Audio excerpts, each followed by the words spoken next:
Bonjour à tous et bienvenue dans le Petit Journal. Retour de la méga avalanche à l'Alpe d'Huez après une édition 2020 annulée.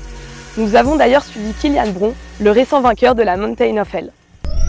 Retour à l'Alpe d'Huez d'une méga avalanche tant attendue par les aficionados du VTT de descente extrême. Pour cette édition 2021, nous avons rencontré un prodige du 2 roues à pédales tout suspendu, Kilian Bron.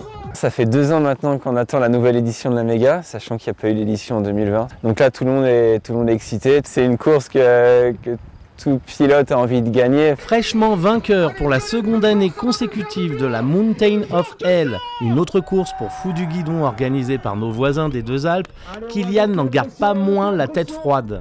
La plus grosse erreur, c'est justement d'arriver trop en confiance. C'est pas parce que j'ai fait une belle course dimanche dernier sur la Mountain of Hell que tout est gagné ici. J'ai envie de dire que rien n'est gagné tant que la ligne d'arrivée n'est pas franchie. Cette année, la descente du glacier a tenu ses promesses, des conditions d'enneigement exceptionnelles qui ont permis un départ depuis le haut du Pic Blanc. La chance que vous avez ici, c'est d'avoir le Pic Blanc, tu vois, à 3003 si je ne me trompe pas. Tu peux évoluer sur la neige, tu continues sur les alpages et puis tu peux aller jusqu'à Almont dans la forêt. Donc ça te fait une variété de paysages et de conditions de ride qui est différente entre les sommets et le bas. Et ça c'est un plus, un vrai plus. Malheureusement, Kilian finit second après une course-poursuite incroyable derrière Stéphane Peter, le vainqueur de la méga avalanche 2021. Côté filles, c'est Morgane Such qui s'impose aux côtés de sa teammate Martha Gill. On se quitte avec un petit message d'un expert à tous les pilotes qui tenteront ou ont tenté l'aventure méga avalanche. Il faut y réfléchir avant de partir, mais une fois que tu es parti, pense juste au fait que si tu fais ça, c'est parce que tu kiffes faire du vélo, t'aimes bien descendre sur ton vélo, piloter. Et vois la méga comme un show, quoi. Et la méga, elle serait pas ce qu'elle est aujourd'hui sans tous ces pilotes-là, et chacun en fait partie, quoi. C'est pas seulement les pilotes qui sont devant, c'est la masse qui fait un peu la méga, enfin même complètement. Nous vous retrouvons maintenant à la patinoire de l'Avenue des Jeux, où nos athlètes s'entraînent depuis une semaine pour préparer le gala de mercredi.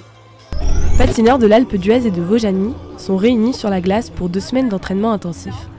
La patinoire de l'Alpe offre aux sportifs un cadre à la fois privilégié et inhabituel.